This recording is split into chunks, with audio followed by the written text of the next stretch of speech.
Assalamualaikum warahmatullahi wabarakatuh. Selamat pagi teman-teman semua.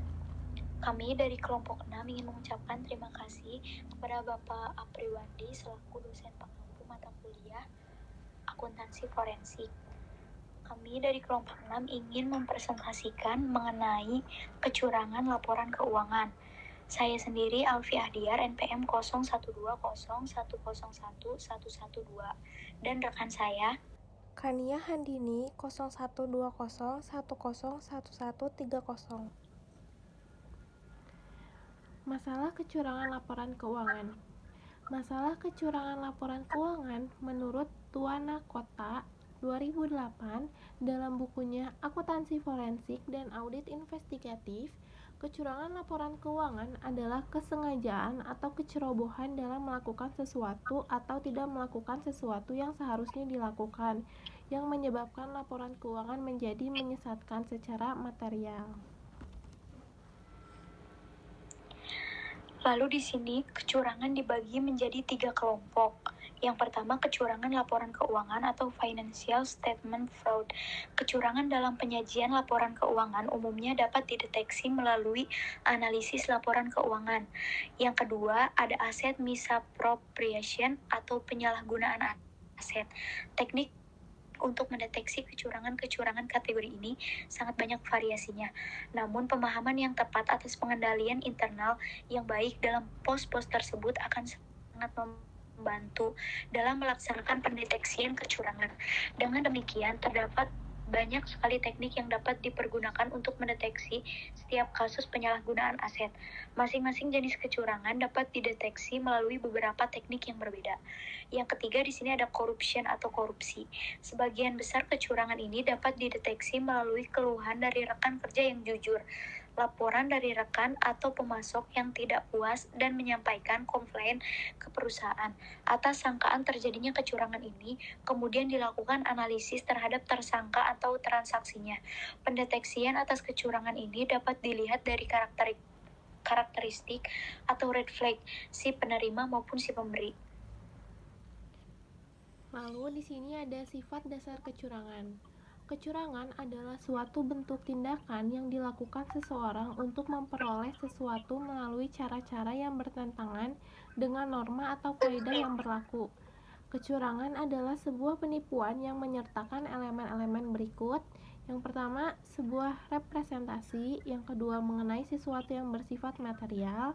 Yang ketiga, sesuatu yang tidak benar. Yang keempat, dan secara sengaja atau secara serampangan dilakukan untuk kemudian. Yang kelima, dipercaya. Yang keenam, dan ditindaklanjuti oleh korban. Dan yang terakhir, sehingga pada akhirnya korban menanggung kerugian. Selanjutnya ada motivasi kecurangan. Yang pertama ada tekanan atau pressure. Menurut Shelton 2014 menyatakan bahwa tekanan adalah motivasi seseorang untuk melakukan penipuan, biasanya karena beban keuangan. Selain itu, tekanan atau pressure disebabkan karena kondisi, keadaan, atau tuntutan seseorang untuk melakukan kecurangan. Yang kedua ada kesempatan atau opportunity, kondisi di mana suatu kejahatan sangat mungkin untuk dilakukan. Menurut Shelton 2014 menyatakan, kesempatan adalah metode kejahatan yang bisa dilakukan, seperti beban keuangan. Yang terakhir ada rasionalisasi atau rationalization. Rasionalisasi adalah bagaimana seseorang dengan pikirannya sendiri membenarkan kejahatan yang dilakukannya. Menurut Shelton 2014, rasionalisasi membuat seseorang yang pada awalnya tidak akan melakukan tindakan kecurangan berubah menjadi ingin melakukannya. Lalu di sini ada kerangka kerja deteksi kecurangan.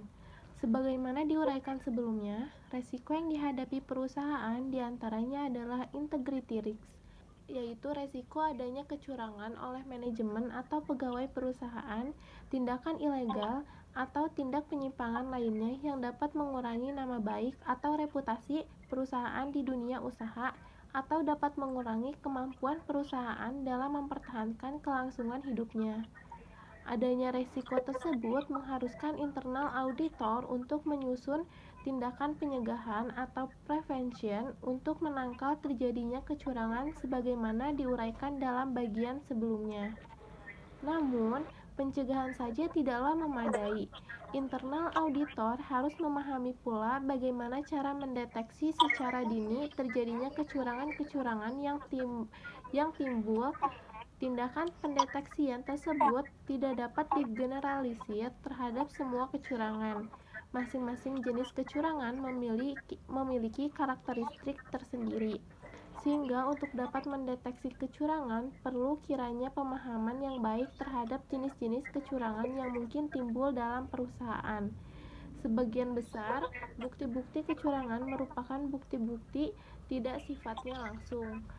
Petunjuk adanya kecurangan biasanya ditunjukkan oleh munculnya gejala-gejala simptoms, seperti adanya perubahan gaya hidup atau perilaku seseorang, dokumentasi yang mencurigakan, keluhan dari pelanggan, ataupun kecurigaan dari rekan sekerja. Terima kasih. Sekian dari kelompok 6. Mohon maaf apabila ada kesalahan kata. Wassalamualaikum warahmatullahi wabarakatuh.